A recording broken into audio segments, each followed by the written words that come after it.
Hello friends, this is Vandana here. I welcome you in my session. आज मैं आपको motivational story सुनाने के लिए आई हूँ। सो let's get started without wasting any more time. एक समय की बात है, दो औरत क्लेम कर रही है एक छोटे बच्चे को कि वो उसकी माँ है। किसी तरह जब ये प्रूव नहीं हो पा रहा था कि कौन इसकी रियल मदर है, तो वो लोग एक राजा के पास जाते हैं। राजा उन दोनों की कहानी सुनकर कंफ्यूज हो जाते हैं और कोई नतीजे पर नहीं निकल पाते हैं कि आखिर कौन है इसकी रियल मदर। फिर काफ़ी चिंतन करने के बाद राजा को एक आइडिया आता है दिमाग में। वो क्या करता है, वो बोलता है कि इस बच्चे के दो टुकड़े कर दो और दोनों एक एक पार्ट दोनों मदर को दे दो, जिससे कि दोनों ही शांत हो जाए और क्लेम ना करे कि मेरे को नहीं मिला, मेरा बच्चा है, इसको ना दे। तो जैसे ही उसने बच्चे को दो टुकड़े करने की बात कही, जो एक मदर थी वो बहुत ज़ोर से चीखी और चिल्लाई और बोली, नहीं, मुझे नहीं चाहिए ऐसा, आप ये बच्चा उसी को दे दीजिए, कम से कम मेरा बच्चा जीवित तो रहेगा। ये सुनते ही राजा को पता चल गया कि इसकी रियल मदर कौन और फेक मदर कौन है, क्योंकि जो दूसरी माँ थी उसने कोई आपत्ति नहीं दिखाई। तो फिर बाद में राजा ने वो बच्चा रियल मदर को दे दिया और जो झूठा बयान दे रही थी उसको पनिश किया। तो इस कहानी से हमें गाइस ये पता चलता है कि सच अंत में पता चल ही जाता है। झूठ कभी भी सच को हरा नहीं सकता है। सूनर और लेटर सच ही जीतता है। गाइस, अब मैं जो आपको स्टोरी सुनाने जा रही हूँ वो कोई मोटिवेशनल नहीं है, बट एक फ़नी स्टोरी है। तो let's get started without wasting any more time. तो उस स्टोरी में क्या होता है कि 5 दोस्त डिसाइड करते हैं कि हम इस नदी के इस पार से दूसरे पार जाएंगे स्विमिंग करते हुए।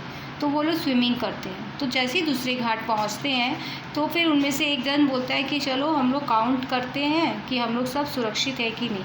तो एक जन काउंट करना चालू करता है, तो वो देखता है कि हम लोग 4 ही है। तो दूसरा बोलता है तुझे गिनती नहीं आती, मैं काउंट करता हूँ। तो दूसरा भी काउंट करता है, तो उसको भी 4 मिलता है। तो फिर वो लोग सोच में पड़ जाते हैं कि हम लोग तो 5 निकले थे, 4 ही हैं, ज़रूर एक डूब के मर गया है। इतने में ही एक आदमी वहाँ से होकर गुजर रहा था, वो उनकी बातें सुन रहा था। तो उसने कहा कि मैं बताता हूँ तुम लोग कितने हो। तो सबको एक लाइन में खड़ा कर दिया और फिर उसने काउंटिंग चालू किया। तो देखा कि 5 हैं। तो उसने कहा कि तुम लोग पहले क्या कर रहे थे, अपने आप को नहीं गिन रहे थे और बाकियों को गिन रहे थे, इसलिए तुम लोग को एक मिसिंग लगा, पर तुम लोग 5 ही जीवित लौट आए हो। तो वही उनकी बेवकूफ़ी पे वो राहगीर हंस रहा था। सो गाइस, आपने देखा कि कैसे कैसे मूर्ख लोग भी है इस दुनिया में। अब मैं जो आपको एक स्टोरी सुनाने जा रही हूँ वो एक मोटिवेशनल स्टोरी है। सो let's get started without wasting any more time. तो उसमें क्या होता है कि एक वैनिटी लैम्प होता है, वो उसको बहुत घमंड होता है कि वो बहुत ज़्यादा ही प्रकाश दे सकता है। वो सन को कंपैरिजन करता है अपने से, मतलब सन मेरे सामने कुछ नहीं है, सन तो बेकार है, तुच्छ है, ये है वो। तो एक दिन क्या होता है, एक तेज़ हवा का झोंका आता है और वो झोंका आके वैनिटी लैम्प का दिया को रोशनी को बुझा देता है। तो उस दिन उसको रियलाइज़ होता है कि वो तो कुछ भी नहीं है, वो तो एक हवा के झोंके से बुझ जा रहा है। उस दिन उसका घमंड टूट जाता है और सूर्य तो ऑलवेज ही रहता है, उसको कोई नहीं हिला सकता है। तो उस दिन वो अपना गलती को रियलाइज़ करता है कि वो एक मीडियोकर, एक तुच्छ है, वो तो हवा पर डिपेंडेंट है, हवा जब चाहे उसको बुझा सकती है, उसका अपना कोई अस्तित्व नहीं है। तो गाइस, इससे हमें ये पता चला कि हमें अहंकार नहीं करना चाहिए अगर हमें थोड़ा भी अगर हमें पावर आ जाता है तो। अब गाइस, मैं आपको जो स्टोरी सुनाने जा रही हूँ वो एक मोटिवेशनल स्टोरी है। उसमें क्या होता है, एक गांव में एक बहुत गवार आदमी रहता है, उसका नाम रहता है रोहन। वो क्या होता है, उसे बिल्कुल भी पढ़ना लिखना नहीं आता है।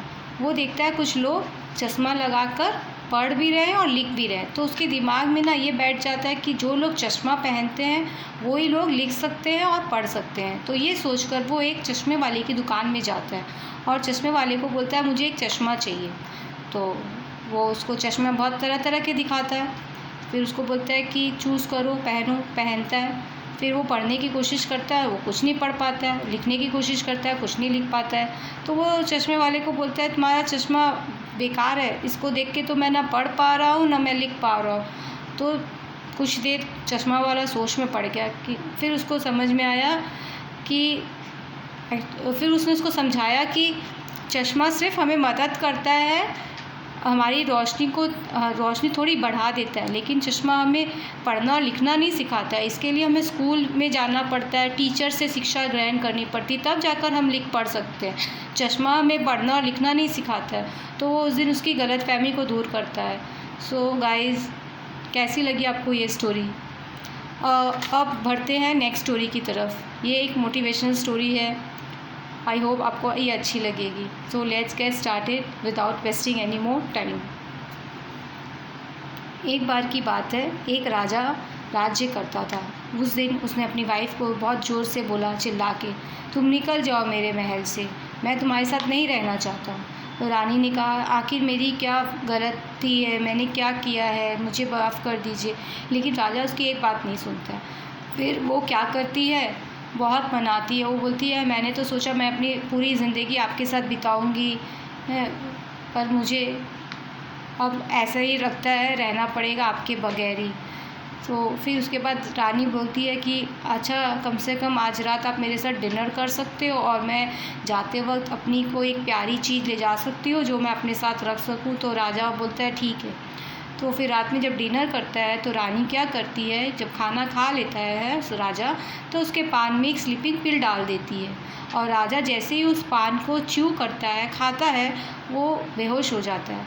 और फिर क्या करती है रानी, राजा को अपने साथ रथ में लेकर अपने माँ बाप के घर चली जाती है। फिर जब दूसरे दिन राजा की आँख खुलती है तो राजा अपने आप को एक डिफरेंट महल में पाता है और रानी के साथ पाता है। तो वो बोलता है, अरे ये मैं कहाँ आ गया हूँ। तो रानी कहती है कि आपने तो कहा था कि मैं जब जाऊँगी तो अपने साथ कोई भी चीज़ ले जा सकती हूँ, तो आपसे बिलोंगिंग लविंग चीज़ मेरे लिए क्या है। तो मैंने अपनी प्यारी चीज़ अपने साथ मैं ले आई हूँ। तो राजा ये सुनकर हंस पड़ता है और उसका क्रोध शांत हो जाता है और रानी को माफ़ भी कर देता है और रानी के साथ अपने महल लौट आता है। तो ये है एक चतुराई की स्टोरी। वो कहते हैं ना, जब घी सीधी उंगली से नहीं निकलती तो टेढ़ी उंगली से निकालनी पड़ती है। तो इस कहानी का यही मॉरल है। अब हम चलते एक और नई स्टोरी की ओर। उस स्टोरी में भी आपको बहुत कुछ सीखने को मिलेगा। तो let's get started without wasting any more time. उसमें क्या होता है, एक राजा रहता है, उसको बहुत शौक़ रहता है पुराने पॉट को कलेक्ट करने का। तो वो इस तरह से 20 एंटीक पॉट को कलेक्ट करके रखता है। वो बहुत रेयर और एंटीक रहता है, इसलिए उसको बहुत उससे प्यार रहता है और उसको बहुत संभाल के रखता है। एक दिन उसका और उसकी पहरेदारी के लिए भी वो बहुत सारे आदमी लोग को तैनात करके रखता है। एक दिन की बात है, एक जन सफाई करने वाले के हाथ से वो पॉट गिर जाता है और वो टूट जाता है। और जैसे ही वो राजा को ये पता चलता है, राजा इतना ज़ोर से क्रोधित होता है और बोलता है कि इस आदमी को सजाए मौत का हुक्म दिया जाए। तो अब कोई कुछ कर नहीं पा रहा है। इतने में ही राजा के पास एक आदमी खबर लेके आता है कि एक आदमी है जो कि वो ब्रोकन पॉट को रिपेयर कर सकता है। तो राजा बोलता है ठीक है, उसको बुलाओ। तो वो आता है। तो राजा उसको अपने उस जहाँ पे वो एंटीक पॉट रखता है उसके पास ले जाता है, जहाँ वो टूटा हुआ रहता है उसको दिखाता है और प्लस उसके जो 19 पॉट सलामत है उसको भी दिखाता है। तो वो आदमी क्या करता है, एक छड़ी लेता है और वो 19 पॉट को भी तोड़ देता है एक ही झटके में। तो राजा को गुस्सा आता है, इतना ज़ोर से बोलता है, ये तुमने क्या किया, तुम्हें मालूम नहीं मैंने एक पॉट के लिए मैंने एक आदमी को सजाए मौत दी है। तो तुम्हें ये जानते हुए ज़रा सा भी भय नहीं लगा कि ये तुमसे टूट जाएगा तो तुम्हें भी सजाए मौत मिलेगी। तो उसने कहा कि ये पॉट कभी ना कभी किसी से तो सर टूटेगा ही टूटेगा, तो आप हर एक पॉट के लिए आप एक जान लेंगे, इसीलिए मैंने 19 के पॉट तोड़ दिए ताकि 19 पॉट की भी सज़ा मुझे ही मिले। एक जान दे के 19 आदमियों को तो मैंने बचा लिया है। तो राजा ये सुनकर उसको एहसास होता है कि एक पॉट्स के आगे एक इंसान की ज़िंदगी की बहुत वैल्यू है। तो वो उस आदमी को भी माफ़ कर देता है जिसने उसके 19 पॉट तोड़े, और जिसने उसके पहला पॉट तोड़ा उसको भी माफ़ कर देता है। और राजा ये जान जाता है कि इंसान की कीमत बहुत ज़्यादा है, कितनी भी रेयर चीज़ हो। तो इस तरह से, इस मॉरल से हमने राजा को एक शिक्षा दी। अब मैं आपको एक और स्टोरी सुनाना चाहती हूँ। स्टोरी में क्या होता है, एक समय की बात है, पति पत्नी रहते हैं। वो अपना छोटा बच्चा को क्रेडल में रख कर कहीं अर्जेंट काम के लिए जाते हैं और एक मंगूज़, उनका पेट एनिमल रहता है, उसको रख जाते हैं अपने बच्चे की देखभाल के लिए। अचानक से क्या होता है, खिड़की से सॉर्पेंट आता है और वो उस बच्चे को हार्म करने के लिए आता है, काटने के लिए आता है।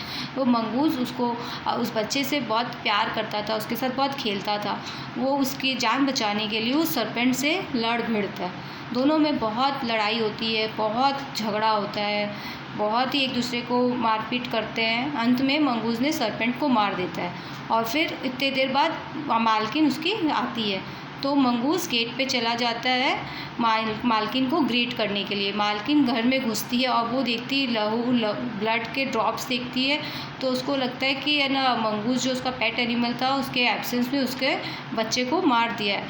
और वो देखती भी नहीं है कि उसका बच्चा जीवित है कि नहीं है, बस एक डंडा लेके मंगूज़ को मार देती है। और फिर थोड़ी देर में ही बच्चे की रोने की आवाज़ आती, तो वो रूम में दौड़ी दौड़ी जाती, तो देखती उसका बच्चा तो जीवित है और वहाँ बगल में सरपेंट मरा हुआ है। तो उसको रियलाइज़ होता है कि उसने अपने इनोसेंट पेट एनिमल को मार दिया सच्चाई जाने बगैर। तो उस दिन उसको बहुत रियलाइज़ होता है। इसलिए गाइस, इस कहानी से हमें ये शिक्षा मिलती है कि हमें एकदम अचानक से कोई फ़ैसला नहीं लेना चाहिए, हमें तह तक जाना चाहिए, क्या सच है क्या गलत है, जानने के बाद ही हमें जजमेंट लेना चाहिए। अब उसके बाद पछतावे के बाद कुछ भी नहीं था और वो रो रही थी क्योंकि उसने मंगूज़ को मार दिया था। अब वो बच नहीं पाया। फिर अब मैं आपको एक और स्टोरी सुनाने के लिए तैयार हूँ। आप भी तैयार हो? सो let's get started without wasting any more time. आपको गाइस कैसी लग रही है मेरी स्टोरीज़? ओके, मुझे पता है आप लोग भी बहुत इन्जॉय कर रहे हैं और आप बेताब है इस स्टोरी को भी सुनने के लिए। तो इस स्टोरी में क्या होता है कि दो भाई रहते, एक का नाम रहता है विद्या, एक का नाम रहता है वीर। दोनों ही बहुत अपने अपने फील्ड में एक्सपर्ट रहते, दोनों को बहुत नेम फेम ग्लोरी मिलती है। तो दोनों ही अपने पिताजी से मिलने के लिए पिताजी के गांव जाते हैं। तो वहाँ पर सब लोग वीर की इतनी अप्रिशिएट नहीं करते, उसको प्रेज़ नहीं करते जितना कि विद्या को करते हैं। तो वीर को बहुत जेलस होता है कि उसको लगता है कि वो लोग दोनों इक्वल है, विद्या को इतना ग्लोरी और इतना प्रेज़ एप्रिशिएशन क्यों मिल रहा है। तो उसका बाप ये देखता है कि है ना, वीर को बहुत बुरा लग रहा है। तो वो वीर को लेसन सिखाने के लिए वो एक प्लान करता है। वो क्या बोलता है वीर को कि जाओ पहाड़ पर उस पार जाओ, वहाँ देखो क्या हो रहा है, मुझे आके बताओ। तो वीर वहाँ जाता है और फिर वहाँ से जब आता है लौटते वक्त, तो उसके पिताजी पूछते हैं वहाँ पर क्या हुआ। तो बोले एक कुतिया ने वहाँ पे बच्चों को जन्म दिया है। तो फिर वो पूछता है कितने बच्चों को। तो बोलता है वो तो नहीं पता। ठीक है पिताजी, मैं जाकर आता हूँ। वो वापस वहाँ जाता है, देख कर आता है। तो फिर घर लौटता है तो पिताजी उससे पूछते हैं कि कितने बच्चों को जन्म दिया है। तो उसने कहा 4 बच्चे। फिर पिताजी उससे पूछते हैं कि वीर, का वो कुत्ते के जो पपीज़ है वो कौन कौन से कलर के हैं। तो बोलता है वो तो मैं देखना भूल गया, ठीक है मैं वापस जाकर आता हूँ, मैं आपको बताता हूँ। वो वापस जाता है, फिर वहाँ पे कलर देखता है और फिर आकर अपने पिताजी को बताता है कि वो ब्लैक और ब्राउन कलर के हैं। ठीक है, फिर इधर में पिताजी क्या करते हैं, विद्या को भेजते हैं कि जाओ बेटा वहाँ पर क्या हुआ है मुझे बताओ। तो विद्या वहाँ जाता है। वहाँ से जब वो लौट कर आता है तो पिताजी सेम क्वेश्चन उससे पूछते हैं कि वहाँ पर क्या हुआ बेटा विद्या। तो वो बोलता है कि वहाँ पे कुतिया ने 4 बच्चों को जन्म दिया है, मैंने कुतिया ने बच्चों को जन्म दिया है। तो पिताजी ने उससे क्वेश्चन किया कितने बच्चों को जन्म दिया। तो विद्या तुरंत ही बता देता है कि 4 को दिया है, 4 बच्चों को। तो फिर पिताजी तुरंत फिर पूछते हैं कि कौन कौन से कलर के हैं। तो वो झट से कलर भी बता देता है, ब्लैक और ब्राउन। तो ये सुनकर दूसरे कमरे में सुन रहा था वीर, उसको रियलाइज़ होता है कि वो इन तीनों क्वेश्चन के आंसर जानने के लिए उसको 3 बार जाना पड़ा और विद्या तो एक ही बार जाकर तीनों प्रश्नों के उत्तर ले आया। तो उसकी ऑब्जर्वेशन पावर अच्छी है और वीर की नहीं है। तो उसको रियलाइज़ हुआ कि उसका भाई उससे ज़्यादा इंटेलिजेंट और सुपीरियर है, उसकी ऑब्जर्वेशन पावर ज़्यादा अच्छी है। वो उसको भी पिताजी ने क्वेश्चन पहले से नहीं बताया था, लेकिन वो जाकर सारा चीज़ को बहुत गौर से देखा और हर प्रश्न का उत्तर पूरे निपुणता से दिया। तो इस कहानी से पता चलता है कि हमें जलन नहीं करनी चाहिए। पहले हमें पता करना चाहिए कि वो इतना अप्रिशिएट उसको क्यों मिल रहा है, वो ज़रूरी वो डिज़र्व करता है। हम खाली सोचेंगे कि हमारा भी कोई इक्वली एप्रिशिएशन करे, ये ज़रूरी नहीं है। आप में जितना टैलेंट होगा उतना ही आपको एप्रिशिएशन प्रेज़ मिलेगा। अब मैं आपको लास्ट मोटिवेशन स्टोरी सुना रही हूँ। So are you excited guys? So let's get started without wasting any more time. इसमें क्या होता है कि राजा बोलता है अपने दरबारियों को कि दुनिया में कौन है जो फियरलेस है। तो सब कोई बोलते हैं राजा आप, सब राजा को ही बोलते हैं। पर एक उनका जो दरबारी था वो बोलता है कि नहीं, राजा सबसे ज़्यादा निर्भय अगर कोई है तो वो छोटा बच्चा होता है। तो वो सबको ही बोलते हैं छोटा बच्चा वो फियरलेस है, हाउ प्रूव इट।